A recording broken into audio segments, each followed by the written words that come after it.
대개 20, 30대 젊은 여성분들한테 많이 생기거든요.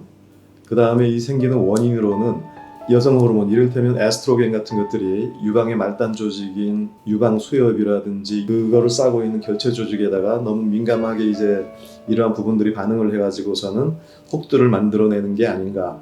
그러다 보니까는 혹이 있으면서도 그 에스트로겐에 대해 영향을 받아가지고서는 조금 크기의 변화 같은 것들도 있지 않나, 그렇게 생각들을 하고 있습니다. 또 한 가지 궁금해하시는 것들이요.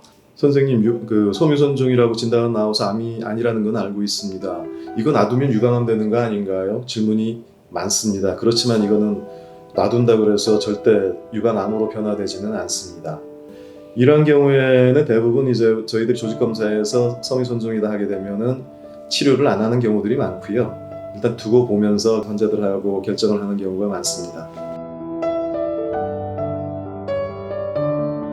예를 들어서 양성으로 나오게 되면은 일반적으로 6개월이든 1년 이렇게 지켜보면서 어떠한 변화가 있는지를 확인하는 경우가 되게 일반적입니다만은, 몇 가지 상태에서는 전체 조직을 떼어내서 치료도 하고 진단을 해야 되는 경우들이 있습니다. 가장 대표적인 게 이제 엽상종양이라고 할 수가 있겠는데요. 사실 이게 무슨 양성종양이다, 악성종양이다 할 때 엽상종양이 거기에 들어가는 부류는 아닙니다. 주소가 전혀 다르거든요. 이거는 간질 조직에 생기는 거기 때문에.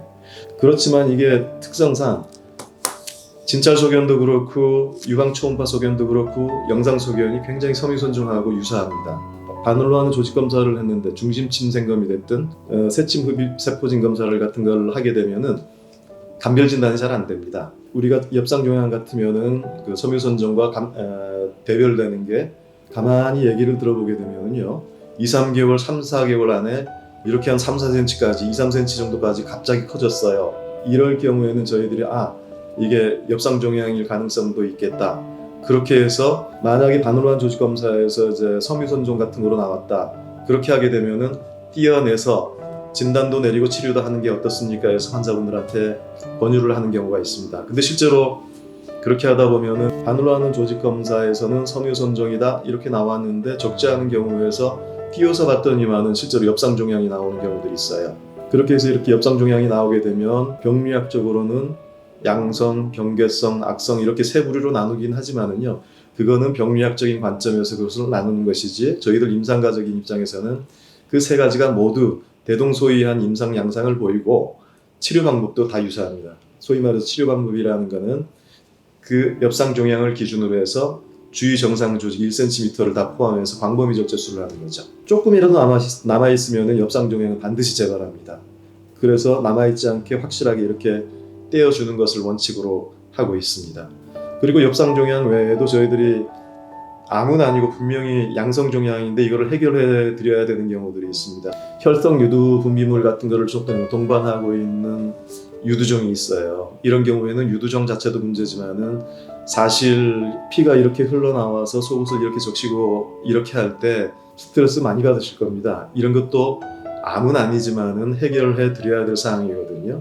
그래서 이렇게 유두 분비가 동반되어 있는 유두종 같은 경우에는 미세유관 절제술이라는 간단한 시술로 해서 진단도 내리고 치료도 할 수가 있습니다. 이런 거는 싱글로 생기는 경우, 하나만 이렇게 생기는 경우들이 있는데 여러 개가 이렇게 유두종이 다발성 유두종으로 생기는 경우가 있습니다. 이럴 때도 같이 이것들을 떼어주는 것을 권하고 있습니다. 왜냐하면 단발성 유두종 같은 경우에는 그렇지만은 다발성 유두종 같은 경우에는 이것이 시간이 지나서 악성으로 이렇게 진행되는 경우들이 있다는 보고들이 나오고 있기 때문에, 특히나 다발성 유두종 같은 경우에는 일단 진단 치료의 목적으로 해가지고서는 띄워주는 것을 강력하게 권유를 하죠. 그리고 또 한 가지가 있습니다. 바늘로 하는 조직 검사를 했다? 비정형상 피세포가 나오는 거예요. 암은 아닌데 아주 정상도 아닌데 막 넘어갈 듯 말 듯한 그런 세포들이 나오는 겁니다.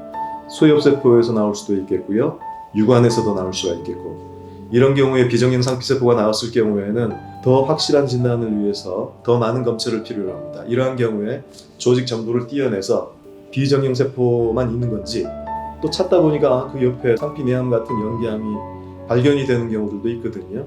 그래서 이런 경우에는 가급적이면 병소가 있는 것을 모두 띄어내서 확진을 내려주는 게 중요합니다. 그리고 또 다른 한 가지는 요즘에 이제 뼈 건강이라든지 아니면 갱년기 증상 같은 거를 해결하기 위해서 여성 호르몬을 드시는 분들이 있지 않습니까? 특히나 복합 여성 호르몬 드시는 분들 같은 경우에는 어떠한 병소가 생기게 되면 좀 더 적극적으로 진단 내리고 치료해 주기를 권유하는 경우도 있습니다. 앞에 말씀드린 것 이외에도 양성종양이면서 이거를 띄어내야 되는 경우들이 있는데요. 분명히 섬유선정으로 진단을 받았습니다. 유선증으로 진단을 받았습니다. 암이 아닌 게 분명합니다. 그렇게 진단을 받았음에도 불구하고 환자분 자신께서 굉장히 그거에 대해서 스트레스를 받고 그러는 경우들이 있습니다. 과도한 불안이 있다거나요. 그러다 보게 되면은 불필요하게 자주 그 병소가 있는 곳을 갖다 만져보게 되겠고, 이것을 해결해 주기 위해서 절제 조직 검사를 같이 고려해 보는 경우들도 있습니다.